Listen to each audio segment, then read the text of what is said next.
Back in the 1930s, when the Great Depression hit hard, winters weren't just cold, they were brutal. And folks didn't have the luxury of flipping a switch for heat. There was no central heating, no electric blankets, and no gas furnaces humming in the background. Just people doing the best they could with what they had. But here's the amazing part. Our great-grandparents didn't freeze. They found smart, simple, and downright clever ways to stay warm, using nothing but fire, fabric, family, and a whole lot of common sense. In this video, we're going back in time to uncover 9 frugal ways our great-grandparents kept warm without electricity or gas. And believe it or not, some of these old-school tricks still work like a charm today. Let's get into it, and maybe, just maybe, we'll find a little warmth from the past to bring into our own homes this winter. 9. Wood stove, the heart of the home. Back in the 1930s, almost every home had a wood-burning stove. It wasn't just for cooking, it was the main heat source for the entire family. These stoves were usually placed right in the center of the house, often in the kitchen or living area, where everyone gathered. The fire gave off steady, dry heat that could warm up a big space, even on the coldest nights. But staying warm wasn't just about throwing in some logs. Great-grandparents knew how to stack wood right, adjust the airflow, and keep the fire going all night without letting it get out of control. Families would chop and stack wood all summer long to prepare for winter. It took work, but it paid off when that first cold wind came around. Wood heat was free if you cut it yourself, and that made all the difference during hard times. 8. Layered clothing, dress. Smart to stay warm. Before high-tech fabrics and electric heaters, people simply dressed smarter. They wore layers, lots of them. Underneath it all were long wool underwear, thick socks, and shirts made of flannel or cotton. On top, sweaters, vests, and heavy coats. Layer after layer trapped body heat and helped folks stay warm without needing to burn extra wood. Kids looked like little bundles when they headed outside, scarf wrapped, mittens on, hats pulled low. And inside the house, people didn't strip down just because they were home. They kept their layers on because the whole house wasn't always warm, just the room with the fire. It wasn't about fashion, it was about survival. And it worked. 7. Homemade quilts. Heavy, hand-stitched warmth. A good quilt could mean the difference between shivering all night and sleeping like a baby. And the best quilts? They were made at home. Back then, store-bought blankets were expensive. So families made their own quilts using whatever materials they had. Cotton, wool, even scraps from old clothes. Women would sit around the table, quilting together by hand, one stitch at a time. These quilts were thick, warm, and built to last. Some families even layered 2 or 3 quilts on a bed during the coldest months. Others used hot stones wrapped in cloth, called bed warmers, to heat up the blankets before crawling in. And when the snow piled high outside, those heavy quilts kept the cold out and the warmth in. 6. House design, built to keep the warmth. Our great-grandparents didn't need fancy insulation. They had know-how. Houses back then were built smart, not just built big. Thick brick or wood walls helped trap heat inside. Ceilings were lower to keep warm air close. And rooms were small and close together, so that one warm room could help heat the others. Many homes didn't have big glass windows like we do today.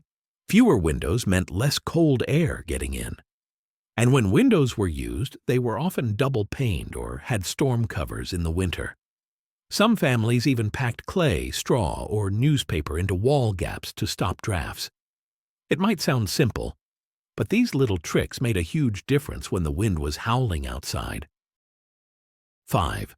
Heavy curtains and room dividers. Homemade draft stoppers. You didn't need electricity to block the cold, just a heavy curtain and a little creativity.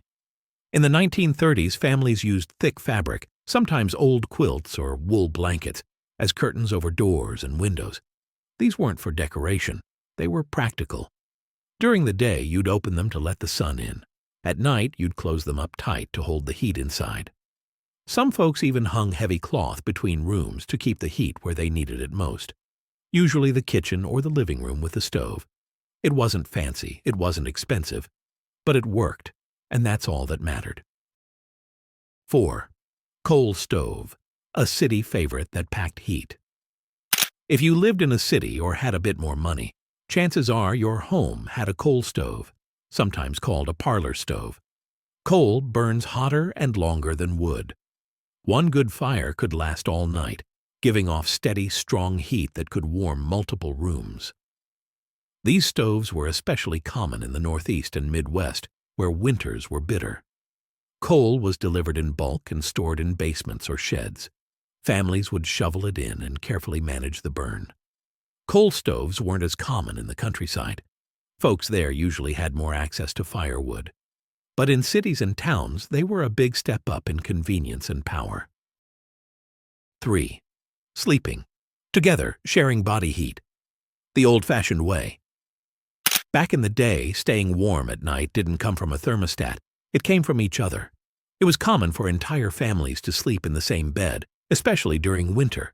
Parents, kids, even grandparents sometimes shared one big mattress, layered with quilts and blankets. Body heat was the cheapest, most reliable heat around. And sleeping close meant no one went to bed freezing.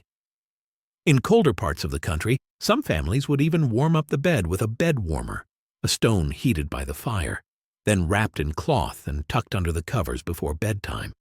It wasn't just cozy, it was survival. And for many, those cold nights under a pile of quilts became warm memories they never forgot. 2.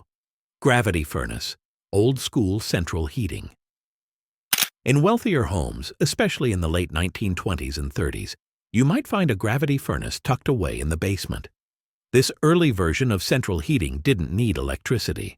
Instead, it used coal to heat up air in a big metal box. The hot air would naturally rise through floor vents, warming the rooms above. It was quiet, required no fan, and once it was burning, it worked all day.